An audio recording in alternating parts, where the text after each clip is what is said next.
Thanks. I'm Aaron. I do the propagation here, and today we'll be talking about propagating fern from spore. So we're going to start off by going through the garden. I actually have scouted a fern right over here. I'd like to show you guys what to do when they're ripe and how we go about it. So follow me.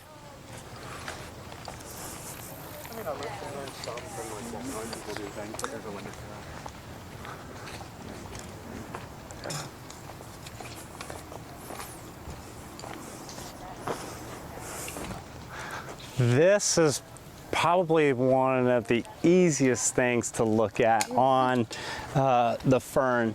So I'll give you a little background what we're looking at. On these fronds, we're looking at the back side of the frond and looking for where these little markings called sori have expanded into a fuzz and are ripe and kind of pubescent looking. So right through here, we have a lot of spore that's really ready to go. I'll pass that on. So towards the tips, you'll notice how it changes from a capsule-like substance here, and when you hold it in the light, you can really see the pubescence. That is the actual spore within the sori there. These little black dots? The tiny little brown pubescent areas, yeah. Wow. So that whole section is actually what we call chaff, but within that has spore mixed in it. A lot of times they're going to release naturally, and what I'll do is I'll show you how we do this. So when we are collecting these, we will come out and observe which fronds are the most ripe. So in this case, I'm just going to take the tip of this one and we'll carry it down, and I'll show you how we wrap this and preserve it so we can capture the spore without handling them a lot and let it do all the work for us. So follow me and we'll continue on.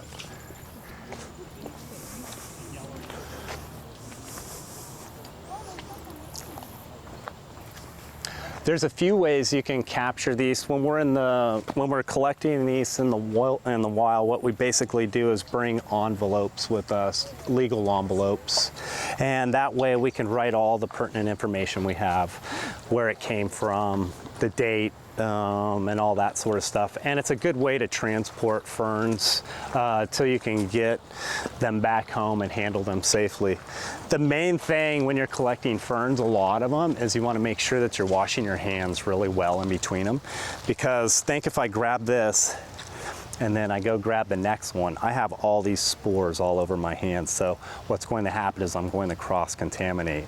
So if you're out in the field, you'll want to bring like really good wipes. A lot of people use those anti-static wipes that you dust with, that sort of thing. So keep it clean. That's the secret to ferns. You definitely want to be washing your hands as much as possible. So actually, before I handle one of the ferns we're going to clean, I'll have to wash my hands, and then I'll have to wash my hands again. So just because of cross-pollination?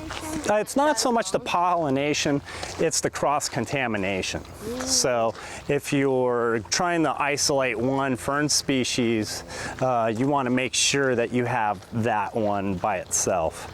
Now, there's always a chance that if you have ferns nearby to this, that they could, you know, theoretically release their spore, and it could blow on this and cross-contaminate naturally, but it's pretty rare. All right, come on in. This is the potting shed. This is where we do all the work and make all the plants for the gardens and the nursery. All right, so what we're looking at over here is a few different things we'll go through. So we're out, we've collected our frond. This is Dryopteris bisetiana. So what we're going to do is I typically will use a piece of newsprint like this, and I like to lay the spore just like this. And what we'll do is simply roll this up. And if you need to trim any of these long stems that you don't need, by all means, hit that. Where do you get this paper? This is just regular old newsprint you can buy at an art store. We buy it for shipping in bulk. I use a larger sheet typically.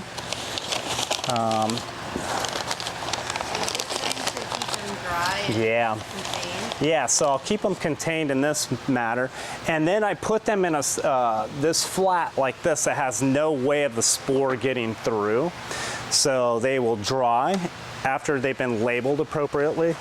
And what happens is we will take them out of this. Let me go wash my hands real quick before I handle this. So now that I've got my hands nice and washed off, what we're going to do is show you the process in which these have already released, all right? So this is spore that was collected previously. This is a fern called Arachniodes, and what we're doing here is you can see that it's dropped, but what we have is two things going on. You have spore, and then you also have garbage. All right, so we're in an outside environment. I would typically not sow my spore here, but for demonstration's sakes, we're gonna clean up and do our work here. We actually do our spore in-house, and we move from room to room in between plants. That's how serious cross-contamination can be. Yeah. So when we're doing multiple different species or cultivars, whatever it may be, if they're all different genera, we have to really be clean and move from room to room and basically get through them all in one day, and then that's it. Then we have to move on to the next one. So it takes a few days to get through our inventory, but for the most part, this is how we're gonna do it. How long have those been wrapped? So this is stuff that we already got our numbers that we were shooting for. So this is leftovers from July. Oh, wow, okay. So not very long. We try and handle the spore within 2 to 6 weeks. That seems to be when it's optimal ripeness and freshness, that sort of thing. I've had spore last for a long time though. If you keep it in the refrigerator in a paper envelope, usually lasts for upwards of like a year or two. Wow, okay. Yeah, so what we're looking at here is where we have a bunch of the sori. Remember, that's the back section here of where the house of the spore, these little dots, all these things are the sori. As you can see, they kind of bust off and are mixed in here with spore. Spore is going to be the ultra-fine dust, whereas this heavy stuff up top is all pretty much garbage that I don't want. All right. So you can see kind of the differences. So even some of this is all garbage here.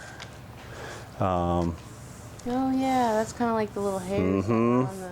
So there's a little puddle of spore right here that I've got going on, but this is usually all the loose pubescence that I was looking at on there, that I was talking about on the Dryopteris.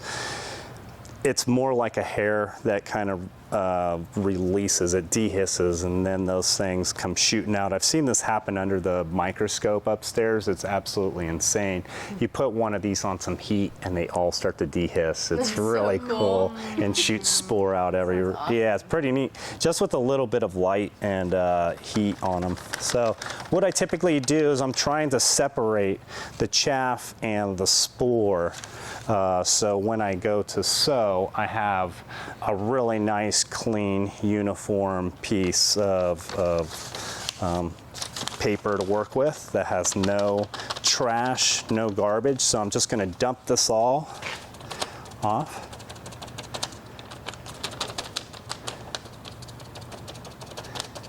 And you're going to definitely dump some spore with it as well. All right, cool. And got that back down, puddle that up. And what I would do is I'm gonna keep this here covered so it doesn't blow away. And I have pots over here that I have previously sterilized. And you're like, that guy's got his pots in the freezer. And what I've done is we run these are our Anderson pots that we use. They're microwave safe plastic. Oh, interesting. Not all plastic is created equal, we have found. And we fill it up with a super fine germinating mix. Okay, and we buy this. This is a brand called Jolly Gardener. It's the same formulation as like Fafford.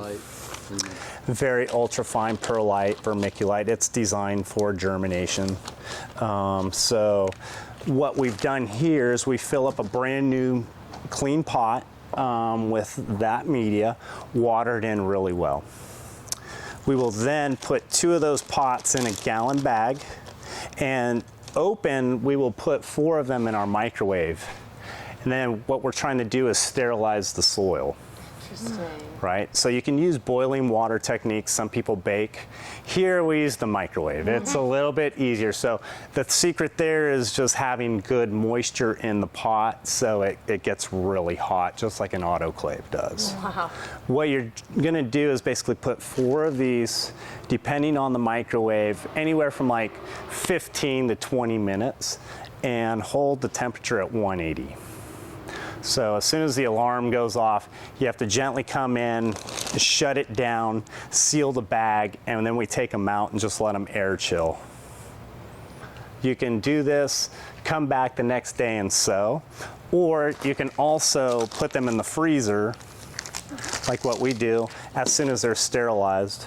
And there's a couple reasons we do that.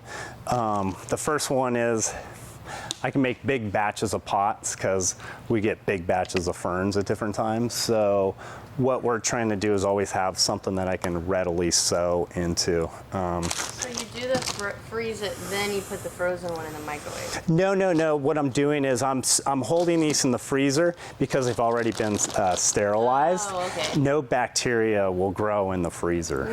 Okay. So these are all ready to go. It's like my arsenal of sterilized pots I have on board. And I do all sorts of plants. I don't just reserve these for ferns. I do sarracenias in these. I do cactus in these.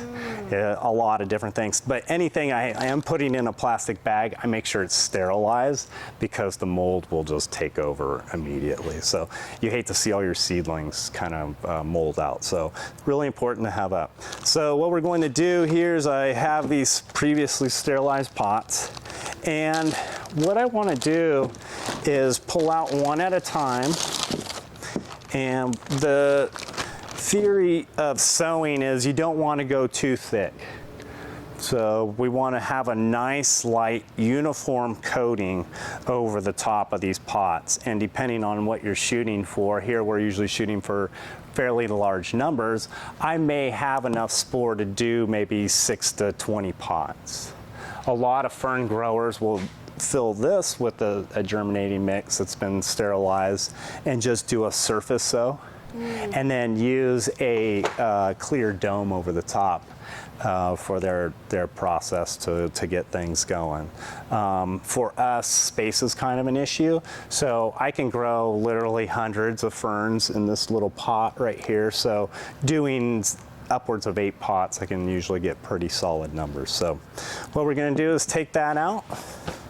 Frozen and all. What I love about the frost is actually, I didn't realize that it was going to do this, but it makes sowing fern spore easier.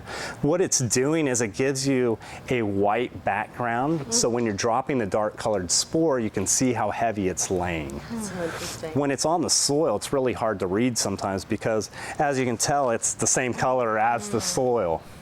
So that's really a benefit of actually having frosty pots. So it's kind of a welcomed finding, to tell you the truth. So what I'm going to do is I'm going to take all this spore, and the technique that I'm typically going to do is a side to side in kind of a serpentine fashion. So I'll just bring this all down. And you can see the challenges of sowing outside. That spore wants to fly everywhere. Yeah. So if I was to try and do another spore in here, there's a very high probability that I would end up with this plant in those pots. Does it help too, freezing, you don't get that static electricity? I know in like sometimes plastic containers you'll find the spores when they go down, they tend to want to come around the side? I've never played. I would have no idea, honestly. One thing I will say that I also love about the frosty tops is if you absolutely dump a puddle of spore and create like this Olympus Mons of spore, which you don't want. If it's on ice, as it melts irregularly, so it actually breaks up the spore a little bit more ununiform, which is kind of nice. So yeah, so the last step we would do is properly label this pot with the name of the plant, the date that we had sown it, the source, and then it goes back into a bag like this. I'm gonna take this one out. Sorry, so is it deleterious to include the chaff in with the spore? You don't want the chaff in there, yeah. The chaff can possibly have contaminants on it. Okay. So one of the processes we're going to try here actually is to run all of our spore through a product called xeritol. It's a concentrated hydrogen peroxide. And we're going to do that for like just a minute or two. Okay. And what we're going to try and do is sterilize everything and see if that is, you know, because basically you just have to do it for 1 minute per plant, 2 minutes per plant. Here we're doing this stuff, although we're multitasking, this is still a long process and we'll see what happens, you know. Okay. But we're probably going to still sterilize both and go into both fields. What's going to happen is after you sow that in about, well, these ones were done in August 20th, or August 2nd, excuse me. Before I opened up this pot, I want to make sure I clear all the debris out of this channel so it doesn't fall down in my freshly developed stuff. So sterilizing those pots and all that stuff and keeping the sterile environment in here kind of goes out the window as soon as you open the bag. So you want to be really careful that you don't have a lot of debris in here. Leave it in the bag for a month? It's longer. Wow. So we're going to get through the whole process here. Wow, yeah. okay. So this is just the beginning stage. So what happens here is you start to get this green development on top, and this is called gametophyte. And gametophyte is where you have the male and the female sexual reproduction portions of sperm and egg. You have some gamete that are female, you have some gamete that are male. And what we have to do is come in when they're about that stage, and we're going to start misting them. And what you're going to want to do is really, really saturate this. And we're trying to create a puddle of water and get this really, really, really, really puddled. The more we puddle it, the more we're swirling up the egg and the sperm on these different gametophyte, and they will start to produce fronds. The cool thing about some of these ferns is that they have totally adapted to their environment and to take advantage of like bursts of rain to reproduce. So, excuse me. This is a Chilanthes. As a genus, it is typically found in semi-arid areas, Mediterranean areas, South Africa, the American Southwest, all through the mountains here. It's all over the place, to tell you the truth. But it's what's called an epogamous fern. It has male and female reproduction on the same gamete. So it can actually just take one little puddle and it doesn't have to look for another gamete to mix with. It's all there. So I don't know if it's an adaptation, an environmental adaptation or whatever, but there's a lot of ferns that do that. So we'll sex these, that's what we just did. And then we're gonna put them back in the bag and we'll come back, check them out, and like I don't know, usually about every other week we come in and give them a good blast. We're monitoring them pretty much daily to see if there's any contaminants and that sort of stuff. Once they get to develop about like this, we're going to open the bags up, let them breathe, and stay that way for probably upwards of 2 weeks. The reason I do that is if I take them out of the bag too fast, especially if it's really warm out, they go through like this dehydration and they look like they've just burnt you know, and it's basically because it's just, even in my propagation house where I have mist and all this high humidity, it feels ridiculous in there, but it's still shock. So what we'll do is we'll take these guys out and we start breaking them down and potting them. There's a couple theories here. You look at it and a lot of people get greedy, and in my professional experience, I like to do nice big pinches when I'm dividing. So I like to keep them somewhere around at least like the size of a clump of like a dime, nickel to quarter.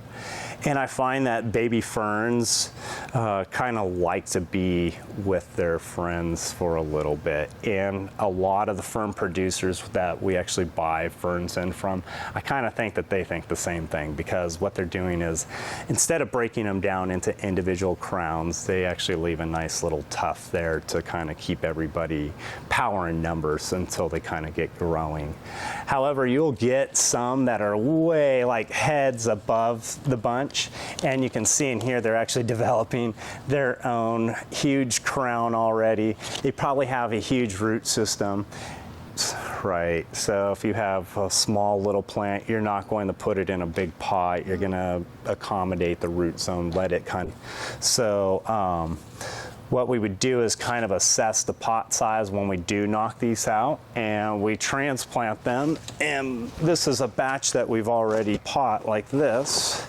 And in this case, we used a 48 count cell pack to transplant them in. If it's something I need right away, I might use something smaller like a 72 count cell pack, and that's basically six packs instead of 4, so it kind of shrinks it down pretty good. What we'll do is we'll typically knock this out of the pot, and then we're going to gently tear this apart. That out. That one, right, that you're like ready to break up? This is just an example of the different stages we're going through. This is this particular plant right here, so I'm kind of showing you how I got to this stage. Cool. Okay. So what we're going to do is I'm basically going to take this pot and we're going to rip it up into pieces, and like I said, about like that. So you can kind of see, and I would put all of that into one cell pack. It look like, let's say, root in. So you can kind of see, that's how they would get transplanted, and that's how they would grow out. So that clump right there turns into that. Wow. You can pass that around and get your hands dirty. That's what I hear. Yeah, and like I said, I could technically break these down. If I had like the perfect environment, I can break these down into individual plants. Wow. Like the perfect environment, right? Professional fern growers with professionals, everything, they can break stuff down typically really soon. However, I wanted to show you is when I go to pot this, I'm going to shove this off, is I love to divide ferns. So before I throw this big thing into a pot, I'm going to see if I can break any of these off, divide these up. And a lot of times what I do is I'll divide this plant. I will pot this nice big chunky section, and then I just reset this cell pack, let it grow off, and I continue to divide in this way and build numbers this way, because I find it's a lot easier to gain numbers from this division than it is from this division. Yeah. These are established plants. These have really good root zones. These have really good crowns. They're a little bit more established. These are little babies, so when you break these down, they have a tendency to be very susceptible to tons of environmental factors like pests, temperature swings, humidity swings, you name it. These guys can take a beating. You can break them down into individuals. Even the roots, so you don't have to worry like ripping them at all. I always worry about that when I'm. So actually a little bit of root pruning and stimulation is actually good for the plant, and it will actually encourage new root growth where those plants roots ripped.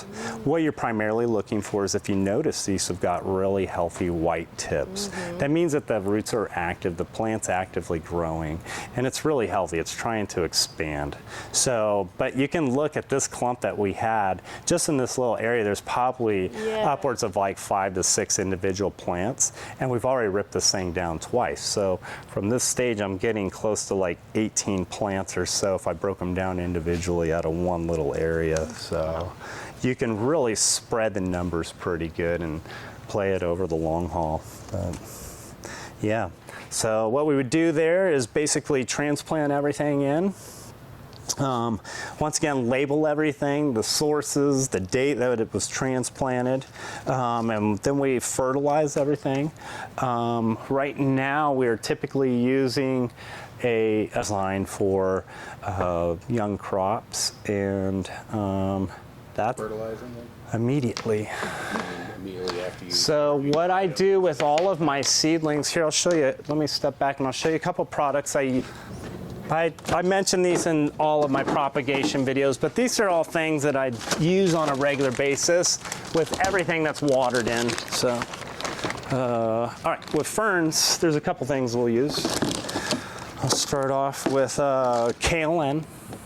It's a rooting concentrate. It's a rooting hormone, but it's water-based. So water all my seedlings and young plants in with these guys. Just mix it in with the water and then. And that's a great thing.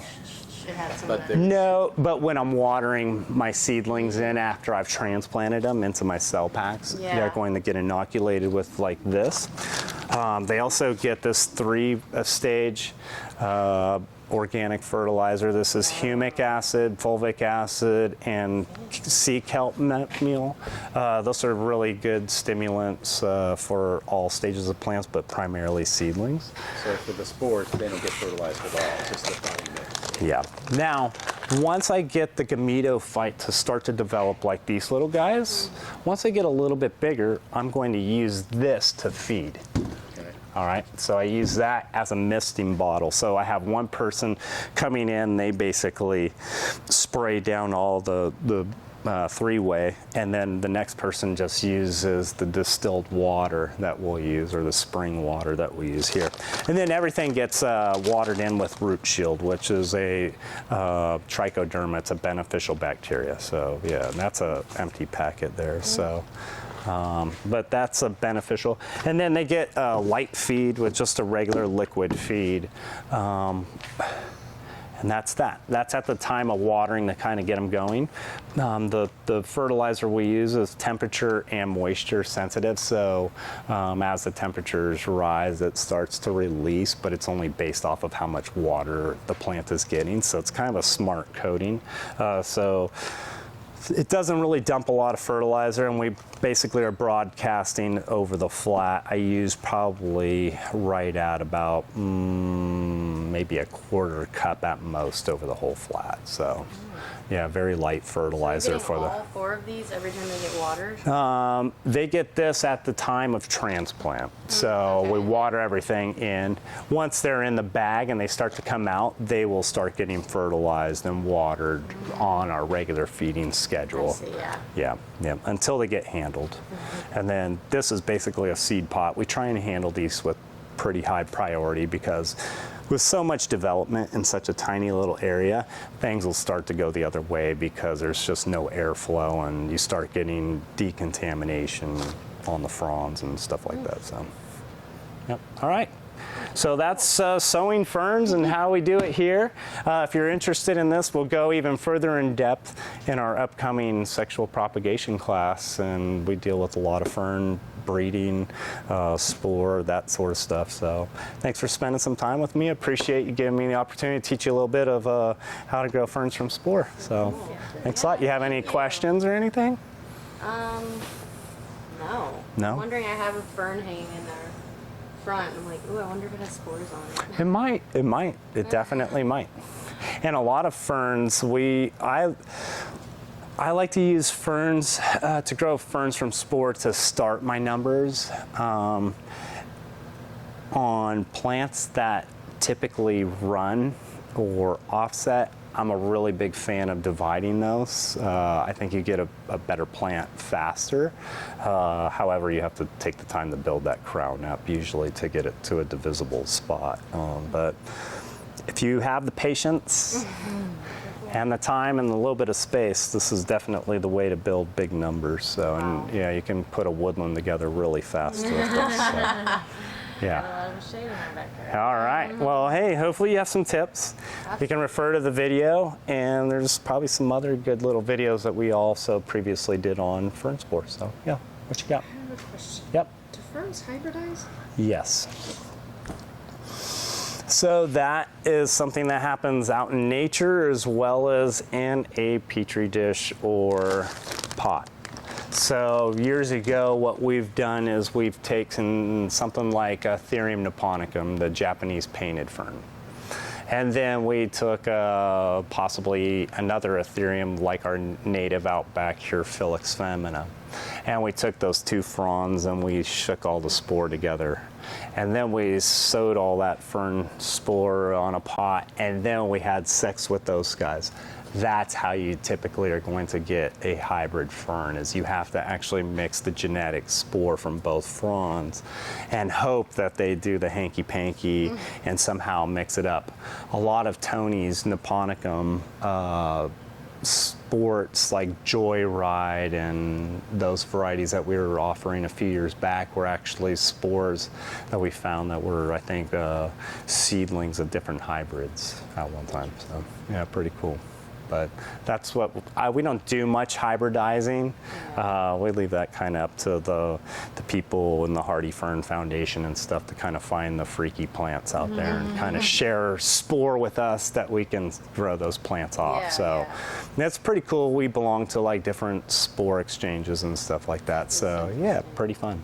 So there's a lot of fern societies, the Hardy Fern, Hardy Fern Foundation, American Fern Society. Yeah, there's really big, and I mean, people are crazy about ferns. I love ferns, so they're really cool. Me too. Yeah, and I wish more people. Probably, though. I doubt it. I bet you got some mad passion in there. So yeah. So yeah.